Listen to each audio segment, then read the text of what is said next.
If you're a follower of true crime, you probably know by now the sheer quantity of homicide cases that remain as unsolved mysteries to this day.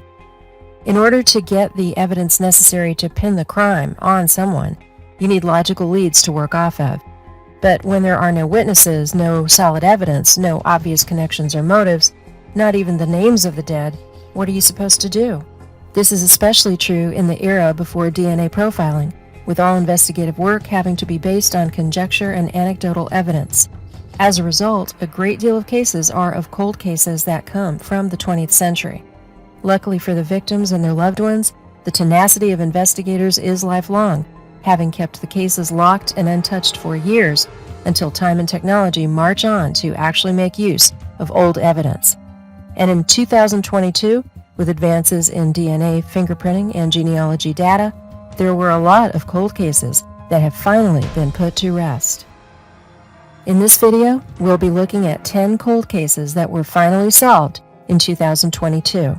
With the mysteries of murderers and victims alike being solved, it's a good sign that many more cold cases may continue to get resolved in the years to come. Watch until the end of the video for a cold case investigation that solved another unrelated one several states away. So let's dive right in. Number 10. Brittany Drexel. In defiance of her family, 17-year-old Brittany Drexel ran off from home for spring break in April 2009. Drexel headed to Myrtle Beach, South Carolina, where she would disappear, never to return again.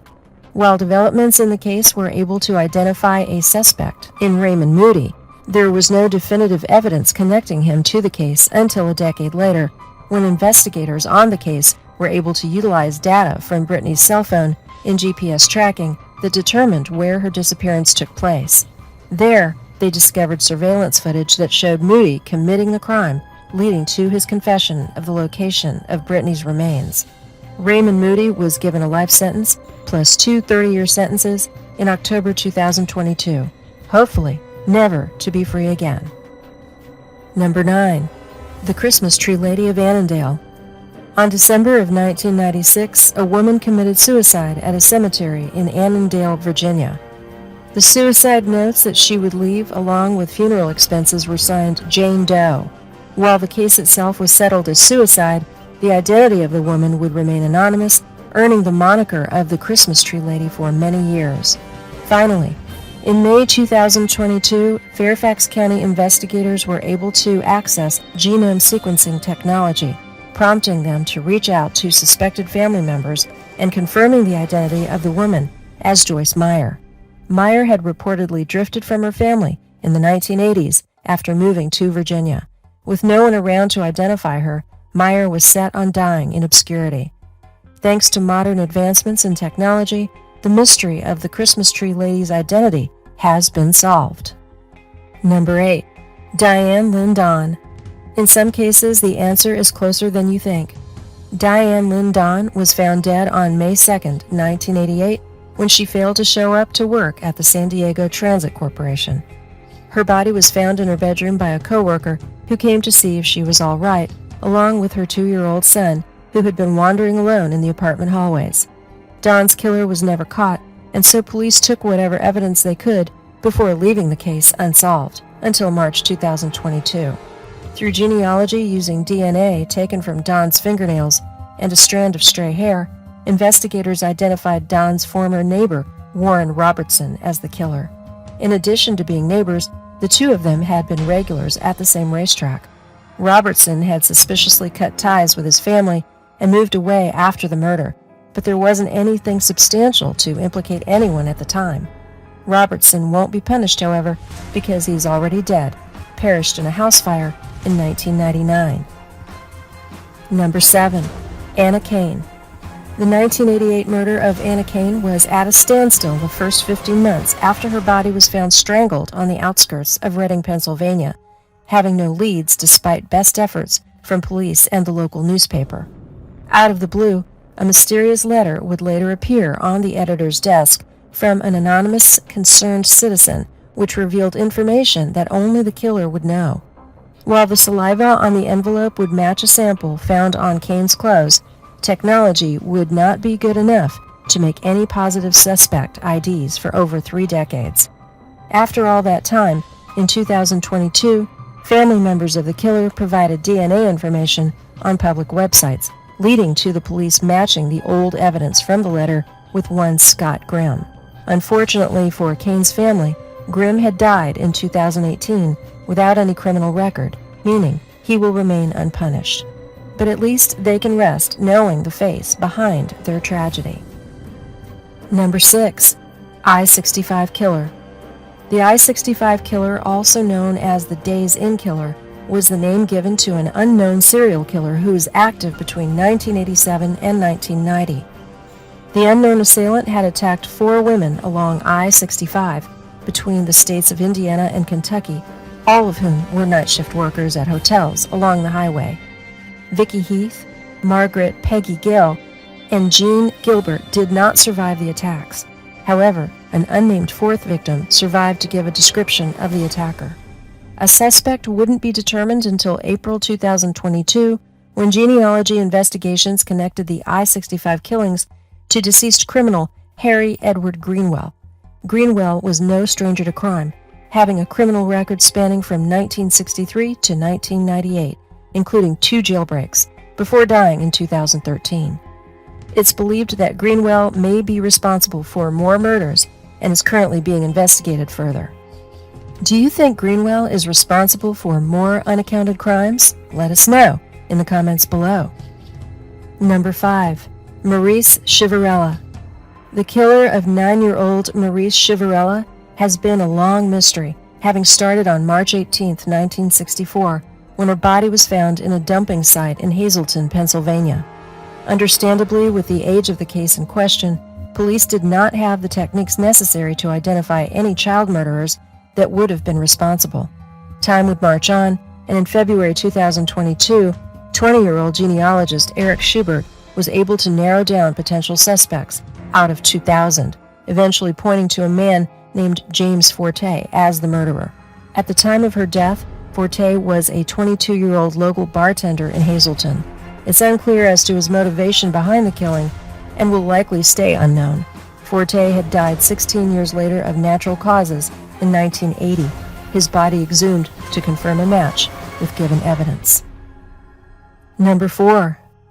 The Murder of Princess Doe. An incident shook the community of Blairstown in July 1982 when the body of a 17-year-old girl was found in a cemetery beaten to death. The locals would come together to fundraise her funeral and raise awareness of her case, but the identity of murderer and victim wouldn't come until the 21st century. The first crack in the case was identifying the murderer, Richard Kinlaw, who in 2005 confessed to the Princess Doe murder while serving 20 years behind bars for another killing.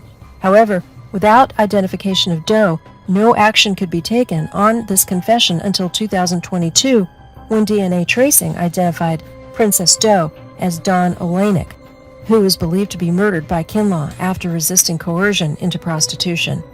Kinlaw was charged on July 2022 with first-degree murder for Olenek's death, stacking onto his growing criminal record. Number 3.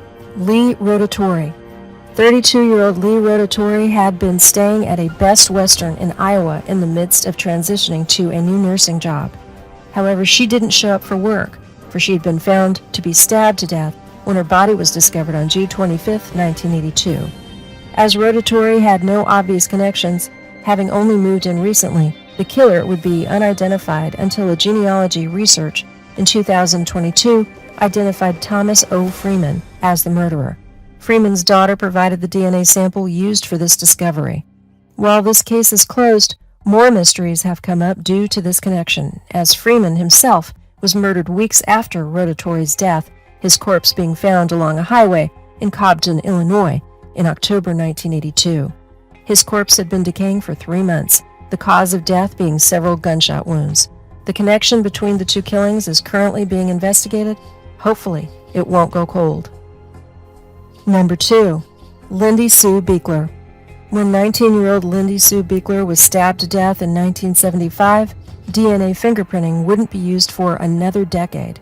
Understandably, with no obvious leads, the case would grind to a halt and become one of the coldest cases in Lancaster County, Pennsylvania. The case would take a tremendously roundabout path in 2022 with a chain of discoveries. Investigators would determine from past evidence that the lineage of the murderer was traceable to the far-off town of Gasparina, Italy. The specific population of people in Lancaster County that fit that profile during the time was a couple thousand, so authorities would then whittle down their suspects to a person from this pool that lived in the same complex as Biegler. Now 68-year-old David Sinopoli, in what must have been a pursuit straight from the movies, detectives were able to track Sinopoli and snagged a DNA sample from a discarded coffee cup at Philly International Airport and matched him as the killer. As of this writing, Sinopoli awaits trial as this long-awaited case is finally closed. Number 1. Chanda Denise Hayes and Sherry Herrera. The mysterious murderer of not one but two completely separate cold cases was identified in a stroke of luck as being one and the same. The first cold case was that of Chanda Denise Hayes, a woman who was found dead near a rest area on I-30 in Titus County, Texas. In May 2022, DNA from the crime scene matched with now retired truck driver Douglas Thomas, who was subsequently arrested as the murderer. However, the DNA test would come positive for a second cold case several states away, the murder of Sherry Herrera, found along I-10 in the Southern California desert. It seems apparent that Thomas had more than one incident while traveling across the country. While it may potentially not be the last of his known crimes, Thomas will be tried in both Texas and California for each of these murders. He better hope that there aren't any more skeletons hiding in his closet. So there you have it.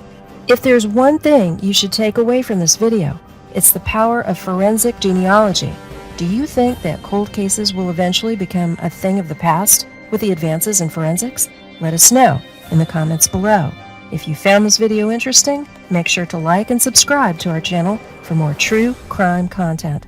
Thanks for watching, and see you soon in the next video.